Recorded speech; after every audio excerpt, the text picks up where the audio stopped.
उसका फॉर्म कहां से लाया होगा वो बच्चा। मैं तो ये सारी चीजें सोच सोच के हैरान रह जाता हूं कि उस शख्स ने अपनी जिंदगी में क्या क्या हासिल नहीं किया। तो कई बार मैं सोचता हूं कि पिछले 100 साल में भारत ने जितने 100-150 साल में भारत ने जितने सपूत पैदा किए, सबसे महान उनमें भीमराव अंबेडकर जी थे। उनका सपना था, उन्होंने खुद अच्छी से अच्छी शिक्षा हासिल की और उनका सपना था कि भारत जब आजाद होगा तो हमारे देश के बच्चों को, चाहे गरीब का बच्चा हो चाहे अमीर का बच्चा हो, हमारे देश के हर बच्चे को अच्छी से अच्छी शिक्षा मिलनी चाहिए। अच्छी शिक्षा मिलेगी तभी देश तरक्की कर सकता है। लेकिन पिछले 70 साल के अंदर, 75 साल के अंदर आजादी के बाद हमारे देश में 2 तरह की शिक्षा प्रणाली शुरू हो गई। एक शिक्षा प्रणाली थी पैसे वालों के लिए और एक शिक्षा प्रणाली थी गरीबों के लिए। गरीबों के बच्चे सरकारी स्कूल में पढ़ते थे, पैसे वालों के बच्चे प्राइवेट स्कूलों में पढ़ते थे। सरकारी स्कूलों को जानबूझ के 75 साल में और खराब कर दिया गया। किसी के पास 2 पैसे भी बेचारा अगर समेट लेता था, बचा लेता था, तो अपने प्राइवेट स्कूल में पढ़ाता था। जब हमारी सरकार बनी, हमारे पास 2 मॉडल थे। कई लोग मुझे आके कहते थे कि आप एक कानून पास कर दो कि आईएएस अफसरों के, मंत्रियों के, नेताओं के बच्चों को सरकारी स्कूल में डलवाया जाए। बोले जी देखो, अगर सारे आईएएस अफसरों के और मंत्रियों के इनके बच्चे सरकारी स्कूल में जाने लगेंगे तो अपने आप ही ठीक हो जाएंगे।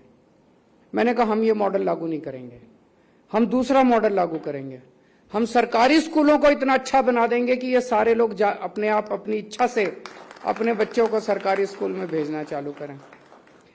जब हमने ये सोचा था और इस भावना को लागू किया, हमें उम्मीद नहीं थी कि इतनी जल्दी हम ये अचीव कर पाएंगे। 5 साल की सरकार में ही हम अचीव कर पाएंगे। 75 साल तक बाकी ये सारी पार्टियां, सारी सरकारें नहीं कर पाई। हमें लगता था काफी टाइम लगेगा, लेकिन आप सब लोगों का, टीचर्स का सहयोग मिला, पेरेंट्स का सहयोग मिला, जनता का सहयोग मिला, बच्चों का सहयोग मिला, प्रिंसिपल्स का सहयोग मिला, आप सब लोगों के, ऑफिसर्स का सहयोग मिला। आप सब लोगों के सहयोग से हम लोगों ने इसे 5 साल के अंदर हम सब ने मिलके दिल्ली के स्कूलों को, सरकारी स्कूलों को इतना शानदार बना दिया। तो आज हालत यह है कि हमारे कई एमएलए ऐसे हैं जिनके बच्चे, हमने उनको फोर्स नहीं किया, वो इच्छा से अपने बच्चों को सरकारी स्कूल में पढ़ा रहे हैं। मैं कई वकीलों को जानता हूं जिनके पास खूब पैसा है, वो अपने बच्चों को इच्छा से सरकारी स्कूलों में, इस साल 4.25 लाख बच्चों ने अपने नाम प्राइवेट स्कूलों से कटवा के सरकारी स्कूलों में भर्ती करवाया। तो मुझे बेहद खुशी है कि बाबा साहब अम्बेडकर का जो सपना था कि इस देश के गरीब और अमीर बच्चों को एक जैसी अच्छी शिक्षा मिलनी चाहिए, वो सपना अब पूरा हो रहा है।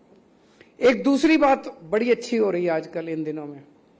पहले राजनीति हमारे देश में इतनी खराब हो गई है, इतनी खराब, गाली गलौज, गुंडागर्दी, ये वो, इतना, कई बार तो लगता है यार ये क्या हो रहा है, ऐसे थोड़ी देश आगे बढ़ेगा।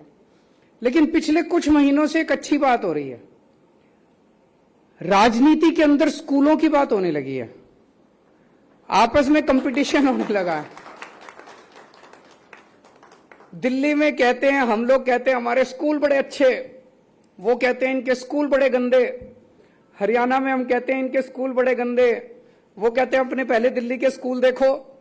फिर गुजरात में हम जाके कहते हैं देखो इनके स्कूल बड़े खराब, वो कहते हैं अपने दिल्ली के स्कूल संभालो।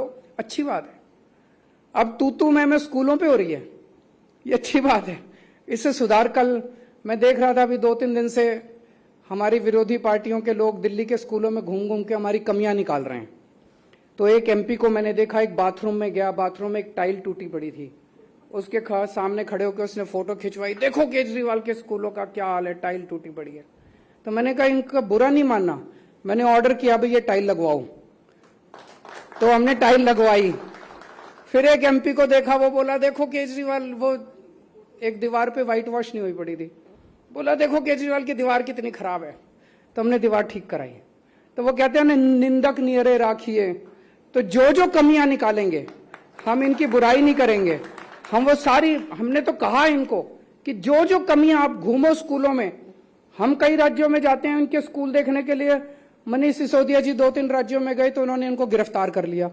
क्या जरूरत है भाई गिरफ्तार करने की? हम तो कहते हैं भाई आओ देखो, हमारे बिना ही चले जाओ, देखो सारे स्कूल, देखो कमियां निकालो हमारी, हम उन कमियों को ठीक करेंगे।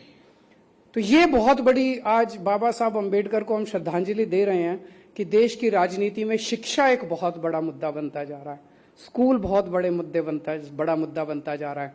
अब जो नैरेटिव है राजनीति का वो धीरे धीरे शिक्षा और स्वास्थ्य के ऊपर शिफ्ट हो रहा है। मैं एक बार फिर आज आप सब लोगों को बाबा साहब अंबेडकर के जन्मदिन के अवसर पे बहुत बहुत बधाई देता हूं और सभी टीचर्स को मैं बधाई देता हूं, शुक्रिया अदा करता हूं दिल्ली के लोगों की तरफ से कि जितना शानदार आप लोग काम कर रहे हैं, पूरे देश को आप पे गर्व है। Thank you.